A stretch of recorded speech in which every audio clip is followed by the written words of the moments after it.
Welcome to another episode of Dad Can We Talk? I am your host, Anthony Ray, and this is episode 148 of Dad Can We Talk? Y'all listen, man, I'm not even here right now. I'm not even here right now. Yeah. So y'all just know that. But before we get started, I need y'all to go to the YouTube page, the channel, Dad Can We Talk on YouTube. Subscribe to the channel. Go check out all the other great interviews on the channel. We have over 140 interviews, mostly fathers. Lately, we've had a few moms come on. We've had other ball players come on, young men come on and just speaking, telling their stories, and so much great content out there. I need for y'all to go and subscribe to the channel. We are almost at 500, almost there at a huge milestone. I've been trying to get it for a long time. I need y'all to go to Dad Can We Talk on YouTube, subscribe to the channel. Also find us on Instagram at Dad Can We Talk, Facebook, Dad Can We Talk, and also check out the website at dadcanwetalk.com. Stay tuned. Shout out Gainesville Podcast Studio. That's where we'll post it up right now. Y'all come holla at my guy Nemo. If you are trying to start a podcast, you already have a podcast and you need a place to record. If you're looking for someone to help you with your YouTube numbers, marketing, just getting some stuff figured out, come holla at my guy Nemo at Gainesville Podcast Studio. He can do it all. Just come over here, heart of Gainesville, Northwest 6th Street, heart of Gainesville Podcast Studio. Y'all come see my people. One more shout out to my people at Support Black GNV, the Black Hub of Gainesville, and all Black creators, Black business, Black community for the culture. SupportBlackGNV.com. Go check out the website. Check us out at Facebook at SupportBlackGNV and Instagram at SupportBlackGNV. When I say Support Black GNV, that's Support BLKGNV. Support Black GNV. Go check it out. Without further ado, man, like I say, I'm not even here right now. I'm sitting here with my guy. Man, when I tell y'all, this is probably one of my day one supporters, man. Ever since I began this over 5 years ago, this guy has been a huge supporter of the podcast. Even without him being a dad, and he's been one of the people that's been tracking me down for years, saying, "Bro, when you gonna do something for the people that ain't dads, bro? When you gonna do something?" For sure. Yeah, man. So I ran into him a few months ago, and I said, "You know what, bro? It's that time. It's definitely that time." And I couldn't miss the opportunity to sit with my brother. We've known each other. I knew bro when he was a jit way back at Hal Bishop back in the days, when he had the pick in the afro. Yeah, man. Yeah. So, man, I like I said, I couldn't miss this opportunity. Very respected brother, a brother that I respect. I hold him in very high respects, man. I love what he does. Likewise. And I'm ready to hear his story, sit and chop it up with him. So y'all welcome to the Dad Can We Talk community. My guy, FakksOnly. How you doing, bro? Man, I'm feeling great, man. I'm glad to be here. It's an honor. I love what you've been doing, man. And from the jump, man, I'm a men's advocate. I'm a Black person advocate, but a men's advocate in general. We get neglected a lot, and you allowing men to come up here and tell their story. It's always respected, bro. Like a lot of men don't get to tell it from their side and their point of view. It's kind of told for them. So, man, I appreciate it, bro. Everything, what you're doing for the community, for Gainesville, and just men in general, man. It's much needed. Straight up. Appreciate that, bro. Appreciate that. So we're going to begin how we always begin. I want you to talk about what was your relationship like with your dad? Man, it was great, man. I was that young kid that was blessed to grow up in an environment where my friends didn't have what I had. You know, like I saw my dad, you know what I'm saying, every day, every morning. He took care of my mom and my mom took care of him. Product of him coming in and stepping in and taking care of my brothers and sisters. Like, they're not his children biologically. So I want to say they were probably together 6 or 7 years by the time they had me. And yeah, man, me and my dad, we are a lot alike. We're very quiet. We got something to say. It's very profound.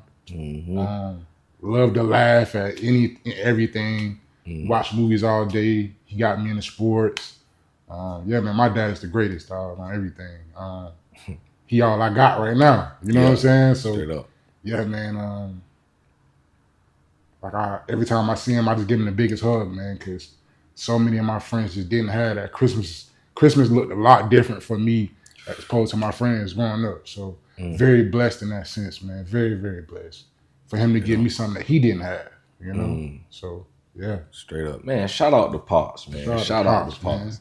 Love hearing that. And I love hearing stories like that because a lot of times as Black men, we're looked at as almost by default, you didn't have your dad, right? You know, that's how people look at us like that. Yeah, man. And I tell people, you know, that's my story, but that's not every Black man's story. That's not everyone's story. There were great dads around, you know, and we can't just assume.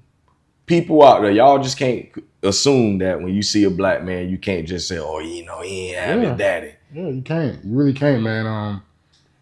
Even the numbers suggest that, man. We there, man. Straight up. Black men are involved in their kids' life. Unfortunately, some of them may not be in the house with one another, but they are involved. And straight up.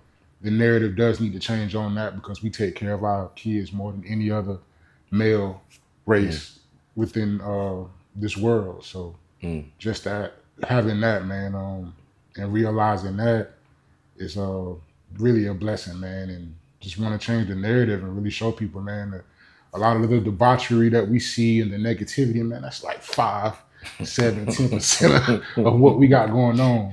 You know, like the standard and the consistency and the greatness just doesn't get highlighted because it's boring. Yeah, straight up. It's boring. For sure. You know? And straight up. They'll say we're not doing something, and then once we do it, oh, that's what you're supposed to do. But then highlight it, because y'all highlight the negative. All the time. Highlight the negative all the time, and you got your bullhorn and yelling to the top of the world that we ain't this and we ain't that. But when the man is doing it, oh, that's what you're supposed to do. Okay. Straight all up. right. Straight up.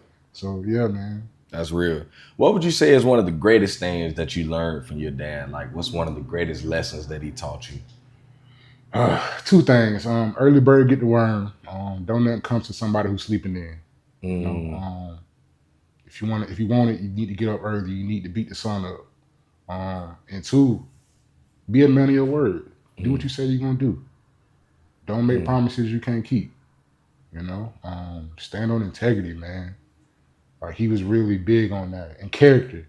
Like, my mom was the one that, and not saying he didn't, but my mom was the one that worried about grades. He worried about my conduct. He wanted to see all them S's on conduct. Believe it. You know, it took me to my 12th grade year, because I transferred to GHS middle of my 10th grade year. So, Dr. Byers' class. Shout out to my dog, Dr. Byers. Hey, shout out to Dr. Byers, man. That economics, that was a great thing for me because it was so much that I didn't know, U.S. government and everything. But I was sitting next to some guys that were joking and clowning and stuff like that. And it took me to my 12th grade year to get my first in on conduct. Jeez. And Pop's like, yo, what's going on here? And I had to explain, like, well, you don't need to be sitting next to them. You know what I'm saying? And it was just one of them things. So character was always a big thing for him. You know, yes, sir, no, sir. Yes, ma'am, no, ma'am. Speak with conviction. Don't, you know what I'm saying? Don't cower to anybody. So, yeah, man, he really taught me a lot, man. And a lot of it was more so example as well. You know what I'm saying? Because my father comes from an area where you don't express yourself. And that's fine. Like the older I get, like you have this space where they tell you need to be vulnerable and open up, and then when you look at men, we're more depressed than ever. Got the highest suicide rate. You know what I'm saying? Like our testosterone has dropped 1% every year since 1970. So you know what I'm saying? It's certain things like when I look at it, it's like, well, maybe he shouldn't have to be that emotional. Just me knowing that he loved me was all that I needed. Like I don't look back at some of the things that he didn't give me and resent it. And like, nah, man, like he ain't perfect. Like, and neither will I be when I have my child. You know what I'm saying? Hopefully I can remember a lot of the things and the pitfalls that he may not have provided. It still was things I had to learn as an adult that he didn't give me the tools to understand. Just because I had a daddy don't mean I know everything or that he taught me everything, because he didn't have one, Believe it. He didn't have Straight one. up. So it ain't no manual to it, man. And I just look at it like, man, everything that he gave me, I take it in stride and apply it in every way, in every fashion of my life. That's powerful, bro. Yeah. Side note, when you just said Dr. Boz on everything, bro, that just brought back my dream from last night. And this is like totally, I'm on everything, so serious. Last night, for some reason, I dreamed about Mr. Owens from GHS. Yeah, bro, literally last night. Yeah. And when you just said Dr. Boz, it just brought it back to my mind. I'm like, why am I thinking about Mr. Owens? And I'm like, bro, I literally just saw him in my dream last night.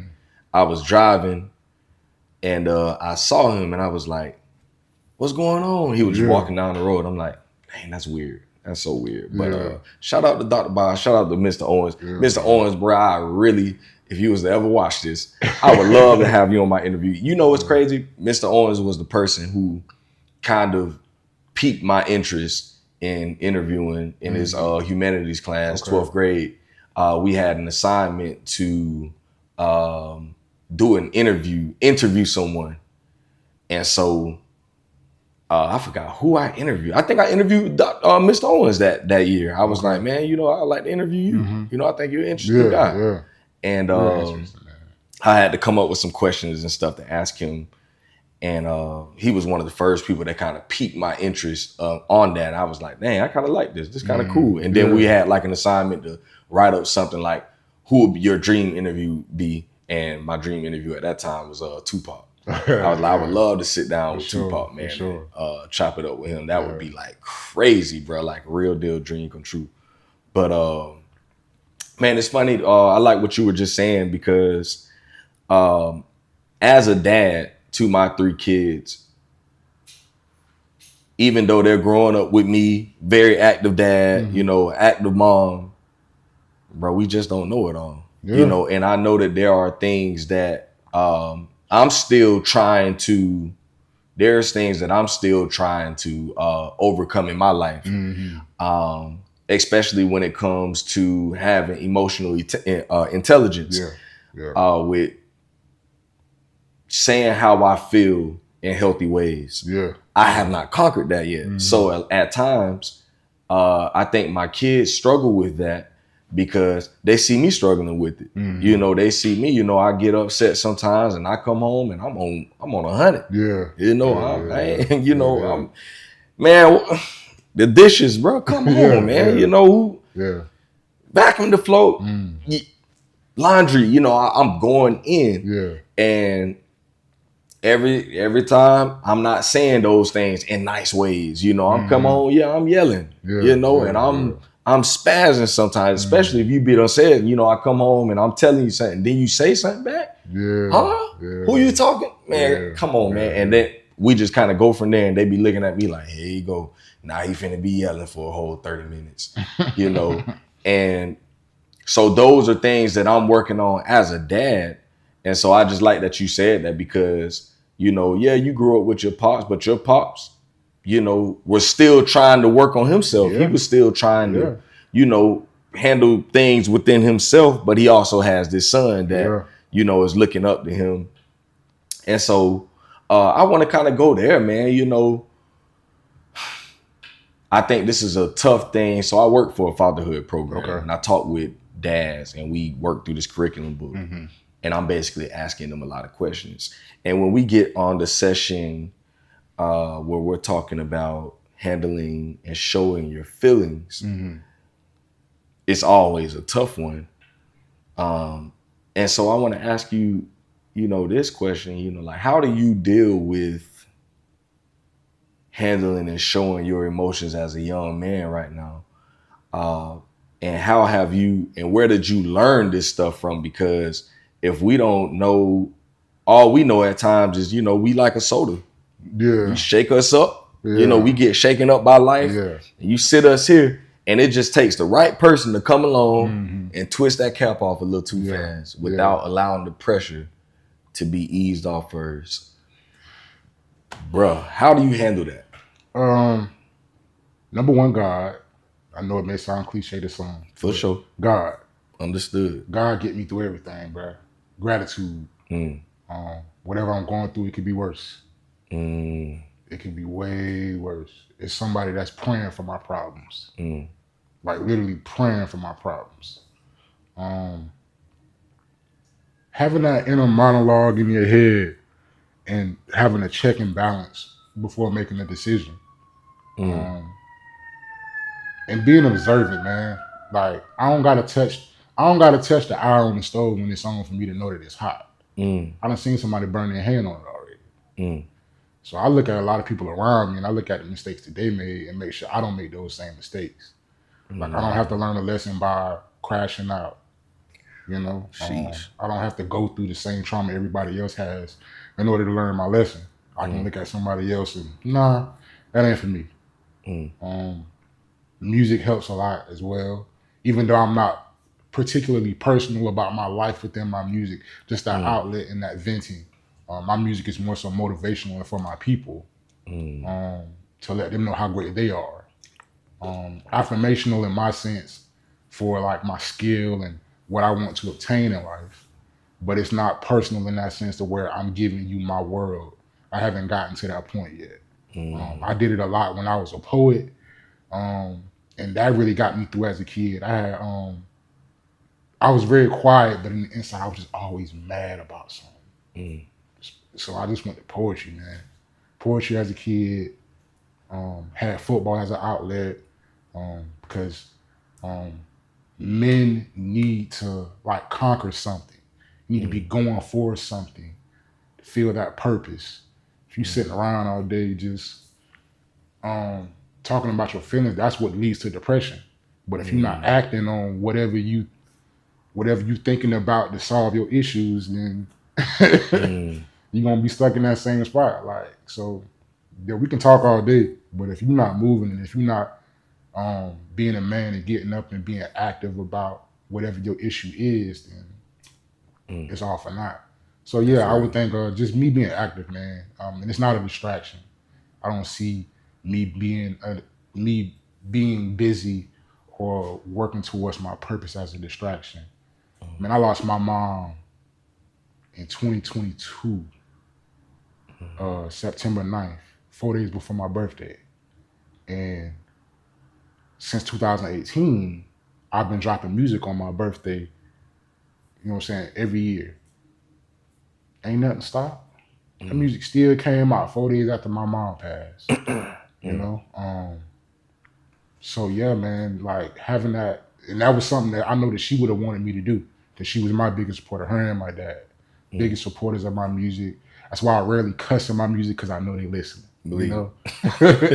I know they're listening. And I don't really cuss like that in real life neither. So it just, it makes sense for me to not use profane language within that setting of me conveying myself. So yeah, man, the music helps a lot. Music helps a lot. But first and foremost, like I said, man, God allowed me to get through it, man. The gratitude. Like even this year, if I ain't ask God for nothing, He know what I want.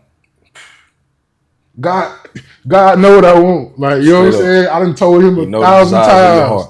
You know what I'm saying? Like, I need to just thank Him. And that's all I've been doing this shit. This worked wonders, honestly. Like, I wish I had been doing it before, you know what I'm saying? But just thanking God, man. Just being grateful. And allowing myself to stay in my square.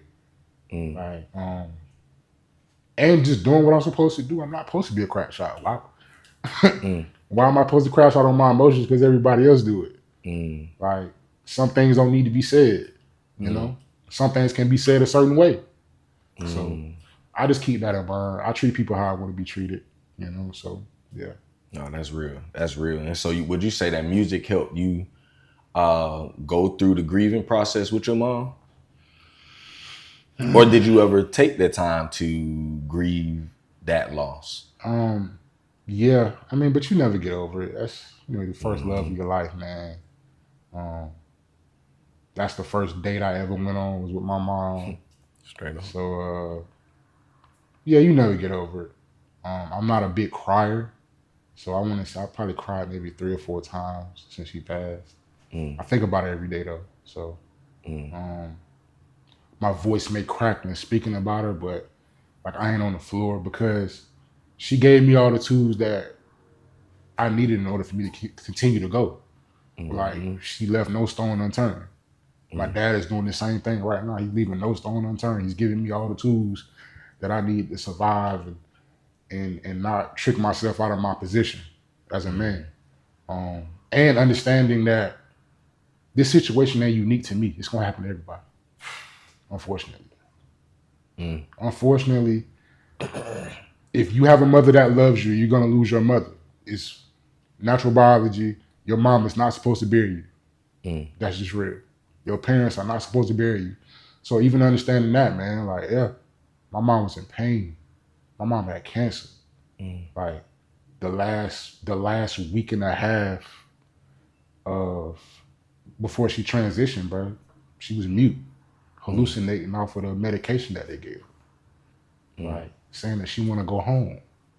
They had to tie her down to a bed so she wouldn't get up because, you know, she had a motor skills. If she would have got up and tried to walk, she just fell. So yeah, man, that's how I really get through it. Understanding, man, that ain't nothing unique about this. Like, it ain't just for me. It's gonna happen to everybody. And for the people that I love, I have a reference point to help them out when it happens to them. Because it don't happen. Straight up. So yeah. And a lot of our trials are in my estimation, I think a lot of our trials are not necessarily for us. Our trials are for us to be able to help the next person. Yeah, you know, we go through different things in life. And of course it hurts and it can be tough to deal with, but the goal is to get through those things, to make it through it. So now you can help bring along the next person, you know, because like you say, man, ain't nothing new under the sun, bro. You know, everybody going through something. Yeah. You know, ain't nothing that you going through that's just unique to you. Yeah. Man, everybody we gonna have some of the same problems. That's why a lot of times when we get around people and we do open up, people like, man, bro, I done went through the same thing. Yeah. Boy, you bro, it's like you talking to me. You know, one person that I listen to, man, one of my favorite, honestly, he top 3 to me, Lecrae. Yeah, he one of them. I love Lecrae's music because he feel like he's always talking to my situation. You know, where it seemed like every time he just dropped this past Friday. Okay. Check it out. Probably one of the best albums he's ever come out with. For real. He's and like I say, I've been on Crae since 2011. Yeah. And so I done read his books and everything. Okay. So it's like for me, his music is personal for me. I'm like, nah, boy, I know when he drop, he's about to come with something that's like right where I am. You know, right where I am in life a lot of times. And it was no different this time. A lot of the things that he spoke in there, I'm like, dang, boy, this man be speaking. But I love how personable it is. Yeah. When would you say that you're gonna get to that point? Or is that like a goal for you where because there might be some people that really want to know, you know, like, who is Fakks? You know, like, who is this guy? You know, like, what's your story? You know, that might even draw people in even more. Like, is that something that you just don't want to do or you just aren't there yet? It's just all about timing. Yeah. I got the stories. I got things that I got things that I've been through with my friends, and that I do have permission to talk about. Yeah.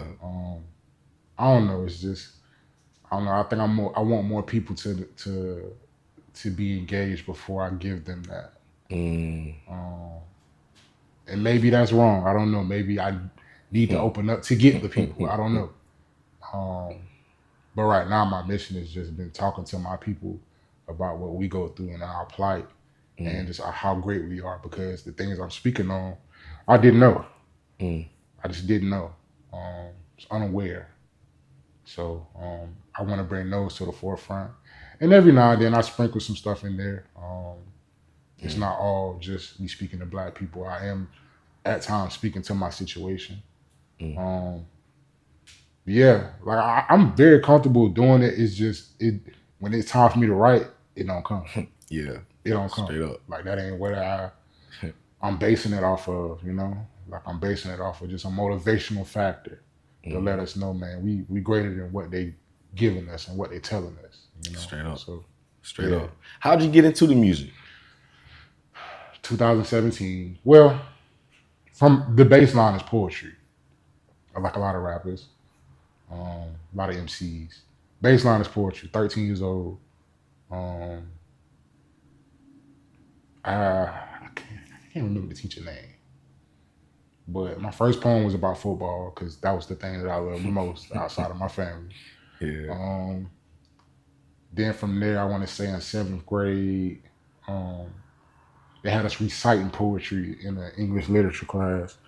And the teacher, like, at that time, she was like, oh, man, I love the way you said it, and you said it with conviction and your passion. Like, I was just reading somebody else's poem, you know? So that was an indicator. My first rap that I ever wrote was a diss to Plies. Yeah, the first rap was a diss to Plies. The shooting that happened at 238. Yeah. My brother was one of the guys who got shot that night. He ended up getting shot in the neck, centimeters away from dying. So yeah, my first diss was to Plies. I did it on Shorty Low, I'm the Man. Yeah. It was like PLIS, price tag on your head. You know what I'm saying? Because I that's the beat, but I'm thinking about a couple grand from Young Jock. Yeah. So I use that, and so yeah, that's like my first rap. And then first time me ever recording was with my boy TM, Eminence Pro. My dog. Yeah. Shout out to my dog. Shout out my boy. We in HVAC school right now. Yeah. And we did the Drive Slow beat. And so I always kind of had this thing for writing because I was always a writer. I was always a poet. My poetry was based in love, though. I always wanted to be in a relationship, and I wanted to get married early, man. You know what I'm saying? So my poetry was based off of love and relationships because I'm growing up in a loving house. I'm growing up seeing my mom love my dad and my dad loving my mom. So I grew up around love. So my poetry was based in love. And in 2017, I'm driving buses for RTS, and I just wasn't happy. I wasn't happy. I needed something to give me fulfillment. Like, cause music isn't my purpose; it's my gift. It's something that I can do in my sleep. It's not hard for me to make a song that's thought provoking and that can add value to anybody's life. So once I got into it, man, it was just full steam. Listening to KRS-One lectures, Hidden Colors by Tariq Nasheed. That was an eye opener. Understanding like where we really come from. The autobiography of Malcolm X. Dr. Claude Anderson with Powernomics. Yeah, and that's what did it. And even when I came into it, I was like, I'm doing poetry. So like my first album, Legalized Melanin, on all music platforms. If you listen to it, it's 13 tracks. 7 of them are songs, and 6 of them are poems. And you can identify the poems by the tracks that have no chorus, and then there are tracks on there with no beat where I'm just, you know what I'm saying, giving you my poetry. So yeah, and that's how it started. I was like, I want to be a poet, and the MC, the full-fledged MC thing, that came from 2 Chainz saying it's hard to be lyrical on trap music. Now I'm from the South, so trap music is like right up our alley as far as like everything we do in the South musically. And for him to say we can't be lyrical on trap music, I took offense to it. I took offense to it. So yeah, that's where like the full-fledged MC thing came in, to where it's like, oh, I'm more than a poet. Like, I'm the MC. So yeah, and like I say, man, it was just me not being fulfilled, me wanting to do something that just made me happy. You know, find that thing that made me happy. And it does, man. It's the funnest thing ever to be on stage and to see the crowd reaction, to have people that don't look like me ask me questions about what I just talked about, you know, like, and respect it and understand, like, oh, I didn't know it was like that. It's like, yeah, you know what I'm saying? And then it be that beacon, and, you know, everybody, oh, rappers doing this, rappers doing that. Not me. I ain't killing nobody except the beat. You know what I'm saying? That's the only thing I'm killing on when it comes to music is the beat. I ain't killing nobody, and you know what I'm saying? I ain't selling drugs. The only dope I'm selling is the dopamine hit that you get from off my music.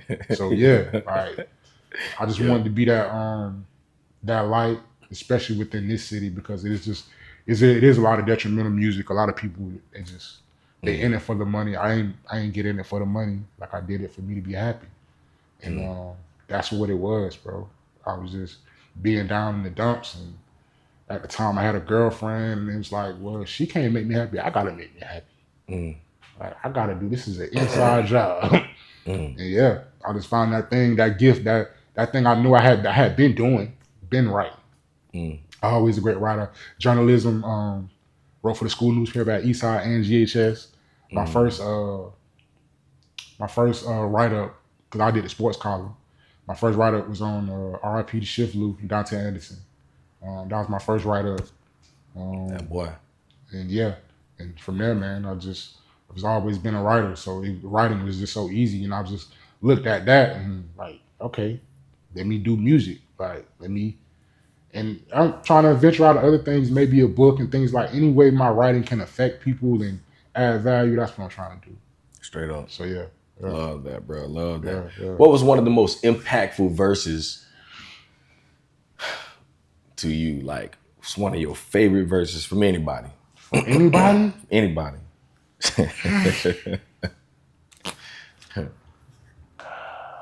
hard, man. It's hard.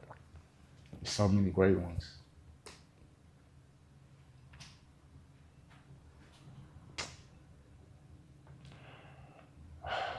I would say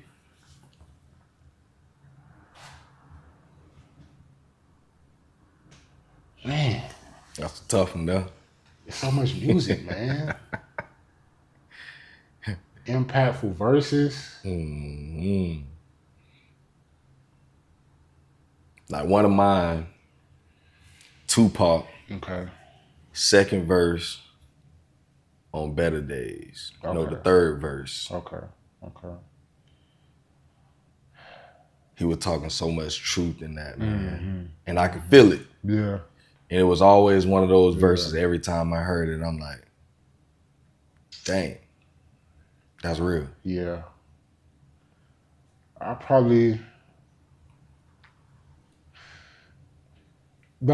had to go the whole song, and it's Never Seen a Man Cry by Scarface. That was like the whole song, like the setup and understanding, like, you know, what he was speaking on, and probably Never Seen a Man Cry.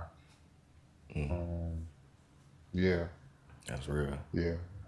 It's so much though, man. Oh, like, yeah. Trust me. What Nas did on Verbal Intercourse with Raekwon was immaculate. What Trick Daddy on America, like, that was impactful for me growing up. You know, having somebody from my state speaking on something real. Trick Daddy always had a lot of consciousness within his music.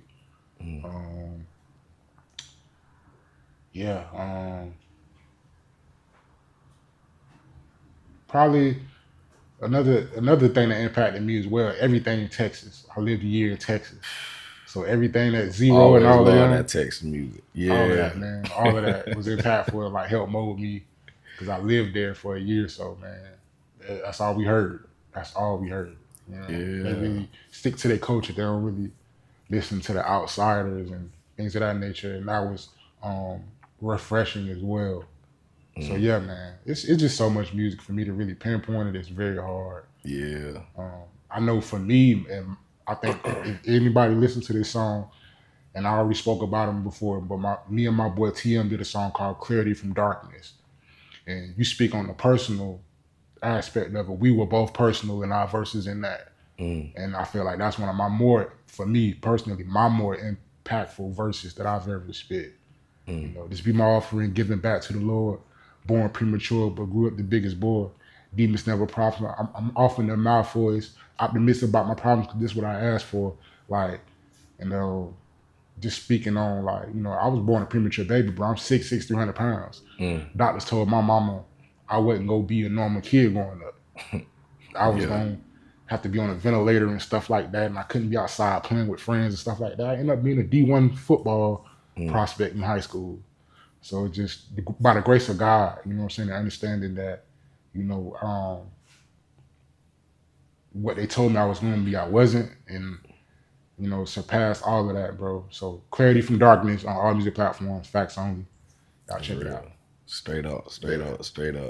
Another thing, man, shout out to my dog Terrence. Hey, bro, we got to get together, man. Another one of my beginner, like, he been supporting me for years, man. Always been love, man. That's my boy. Shout out to my dog. Yeah, man. One of my best friends, bro. We just started HVAC school 3 weeks ago together. Yeah. What got you into that?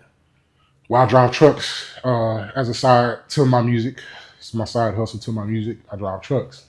I've been doing that for 8 years. My first 4, I was at RTS driving the city bus, and now I drive for 84 Lumber. And I seen autonomous driving trucks in Texas. And understanding where the world going, 300,000 women lost their jobs this year due to DEI and AI. AI is a real thing. Trades are going to be the last thing AI touches, but the first thing that is going to touch within AI is the trucking and driving business. When I seen them autonomous driving trucks, let me go and get up on out of here. You know what I'm saying? Just seeing the world. They got self-driving taxis up in Utah. You know, like, they preparing this world for humans not to be in America, and just preparing for us to be less valuable to the economy. And understanding where the world going, man. And I'm not a handy person at all. Like, I'm not a handy person at all. And I want to be. I want to have that skill to, like, pass down to my kids and stuff like that, but also fully provide for my family when I do get one. So, trucking has a ceiling to it. I didn't want to be driving 3 weeks and home 1 week just to make a buck, for real. Because I drive locally, so I'm home every night. Make about 52, 53 a year. So, just understanding the world, bro, and looking at it, bro. They don't care about us, bro. And if we're going to do something, you know what I'm saying, I feel like as men going to trade, we are years. When I say years, at least 10 years behind all trades. Sheesh. It's so many people that are older that are dying out and retiring. We don't have enough young people to replace. So the demand is going to get crazy. And so, just looking at the landscape and being smart about things and understanding, like, I got to do what's best for me. So I went back to school. You know what I'm saying? We got till March till we graduate. So 7-month program. Man, let's go. Let's get it. Congratulations, my boy. I appreciate it, and I love it, man. You know, to see your guys out here, you know, elevating, bro. And you know, you might be the person that causes someone else to do it, and then for sure, you know, you start the chain reaction. I done got about 3 people to sign up, bro, and just, you know, showing my leadership in that, having 3 people to sign up and want to go forward with it, and telling them what I did and this is what I'm gonna have to do for the foreseeable future. And, you know, if I can do it, anybody can do it. So you know, straight up, and keep going, bro. Keep on going, for real, man. I want to go here for a quick second.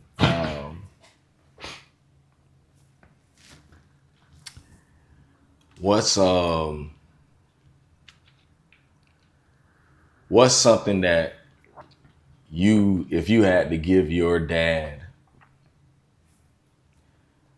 one critique, something that he could do better, because we're always, constantly striving to do better,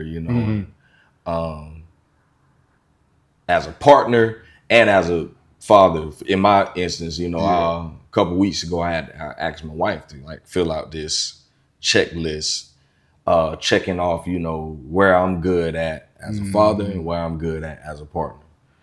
What I think humbled me. Yeah. Humbled me, bro, because I'm like, shit, God, dog, that kind of hurt me, but it was real. Yeah. And it gave me something to focus on. I'm like, okay, I know the areas. I don't have to guess where I need to be better. I have real concrete things from the women that I sleep next to every night. Now I know. So like, if you just had to give your dad something that he could do better, what would you say if it just was one thing?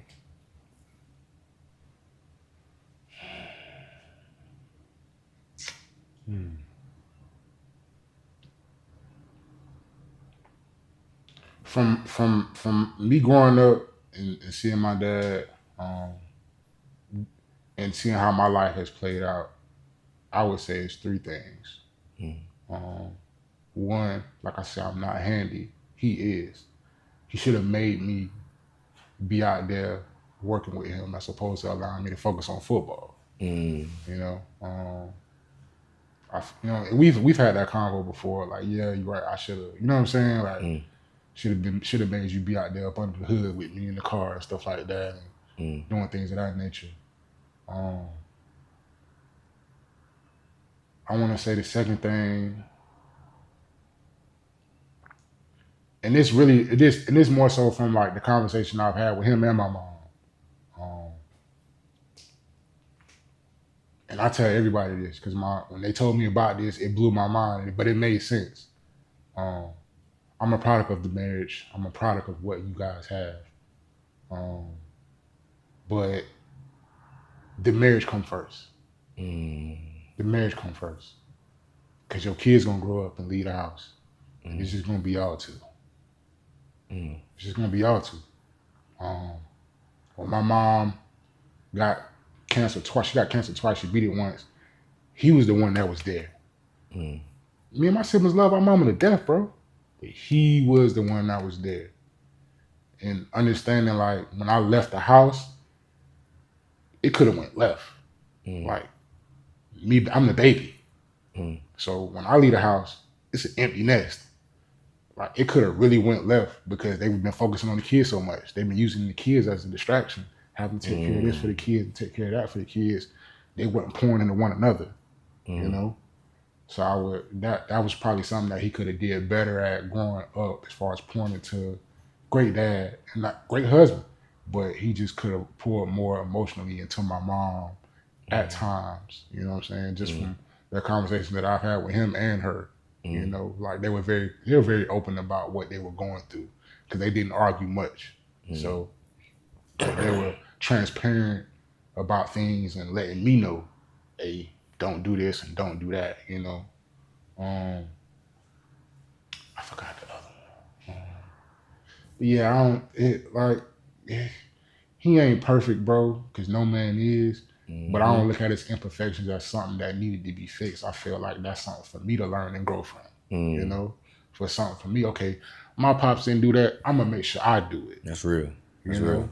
So, and I like that last one you said because that's something that I know I got to do better at, is, and this is something my wife and we talked about before also, just for years, like you say, I was so focused on the kid, I'm just, all this fatherhood stuff. Yeah. And then you think you killing it too. You think you getting off. You think you really what? And then when it came to the point to where she was like, bro, you ain't even brought me flowers in how long? And I'm like, man, what you mean, bro? I just did that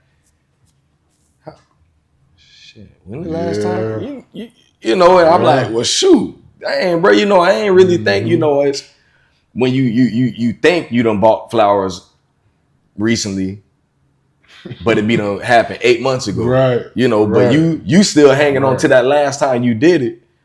And once you really sit back and you think like, dang, when was the last time we went on a date for real?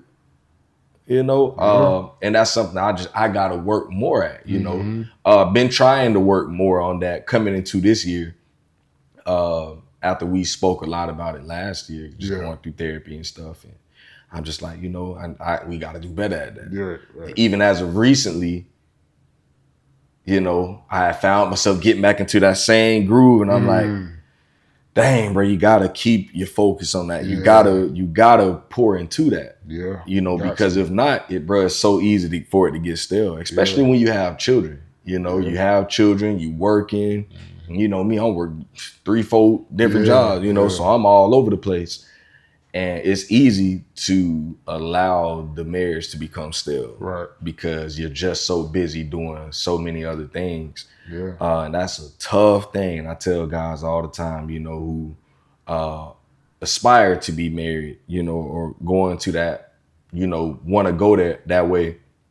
Tell them all the time, you know, don't, if you start out like that and make sure you keep that. Don't ever forget about dating one another. Man, you got it. 13 years in the marriage. Oh, and another thing, I can say my dad could have did better at this, but I don't think he had a reference point for what I was gonna have to deal with when it pertains to women in this world.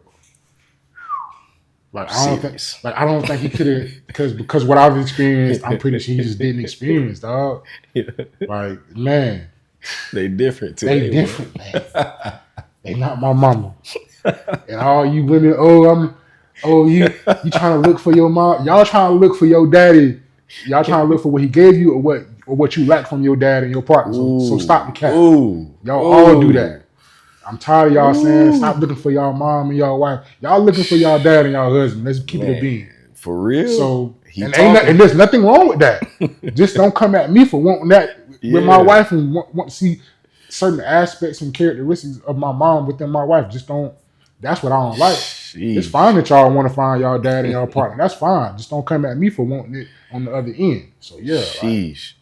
Yeah, bro. Man, it's different out here. You talking? Yeah, no point of reference. I don't think he could have prepared me for that. Yeah. I don't think he could have prepared me for that. Yeah, sadly. We live in a total different world. Totally different era. Totally different. And I'm trying to stay as tapped in as much as possible. So from when I have kids, I can really know what the hell I'm talking about and get in the game. You know what I'm saying? And understand, bro. Like, hey, you got to pick them right and pick them early.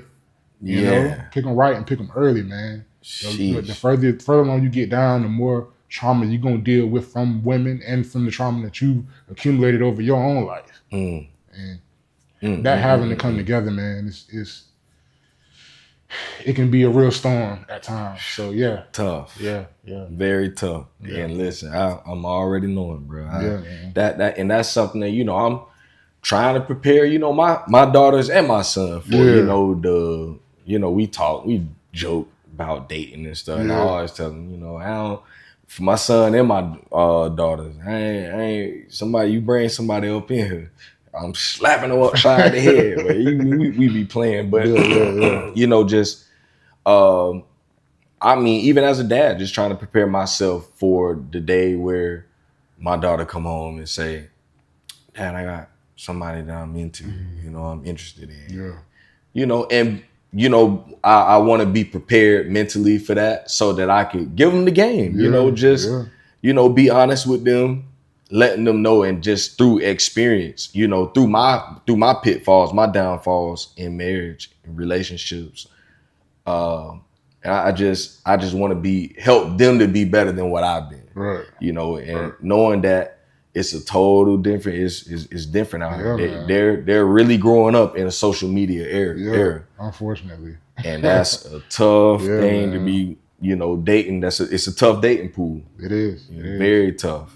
Very tough, man. But man, I got 2 more for you, bro. Sure. If you could sit the way we're sitting right now and talk with the 18-year-old version of Facts, of Kendall Kelly. Yeah. Knowing everything you know right now, what would you say to him? If you had to give him one piece of advice, what would you say to him? Read as much as possible. Read as much as possible. Learn as much as possible. Arm yourself for this world. Ignorance is not an excuse. Don't nobody care that you're ignorant, especially when you're a man. As a man, don't nobody care when you don't know something. So read, learn. Yeah, that's what I want to say. I love it. Yeah. I love it, bro. Yeah. I love it. And that ain't just advice for himself. That's advice for all of us, man. You know, we, regardless of the age, man, we gotta be learning. Every day we should be learning something, man. And when I say read, I'm speaking books in particular, because don't let this internet fool you. Everything on the internet ain't real. Better believe it. And they are suppressing a lot of information on the internet that are in books. So, like somebody was trying to e-booking and all that stuff, bro. Get the physical, feel the soul of the pages. You know what I'm saying? Like, really, really get in there and get down to it, bro. Because it's a lot of stuff. We supposed to be in this information age, bro, but they skewing the information. They giving us what they want to give us. So really do your due diligence and like get your knowledge up. Because I feel like and apply the knowledge. Yes, sir. Because you can read all you want to, but if you don't apply it, you just you a lazy smart dude. You know? That's what we are, pedantics. Yeah. So yeah, bro. That's real. You know, because we have a lot of people have information, but it's like this one guy I listened to named Sho Baraka. Probably he in my top 5 also. Yeah. Sho Baraka. Y'all go listen to it, and I would suggest y'all go listen to his album called The Narrative. Came out probably 2016. Probably one of the best albums. Honestly, that's probably a top 3 album for me all time, regardless of who it is. Man, he spit so much knowledge in that album. And on the I don't know what to call it, like the remix of the album, it's like called The Narrative, Pianos and Politics. Okay. He has a song on there called Pedantics. And bruh, when I say he talked about that exact thing, you know, about us we got all this information, but most people that's all we got. You just got a whole bunch of information. But you really don't know nothing, though. Really don't know nothing. For real. So you ain't tested it. You ain't put it through a trial. You don't know if it really worked. You don't even know. You don't even remember your sources from where you got it from. Like, you just take in the knowledge and that's it. You know. So a lot of people, bro, they swear they the smartest, and I don't claim to be the smartest. I'm just a willing learner. You know, I'm just always observing. I'm always willing to know something. If I don't know something, I'm gonna let you know I don't know something. Straight up. Right. And I don't feel no insecurity about that. Right. But I'm gonna know it if you ask me again in a week, you know? Just because I didn't know it now don't mean I won't know it later.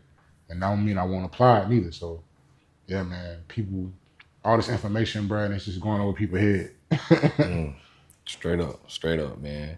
But your top 3 songs, if somebody said, man, you know, I want to go listen to Facts, I want to get to know Facts music. If you had to give them 3 of your songs to get started, to know your catalog, what would you give them?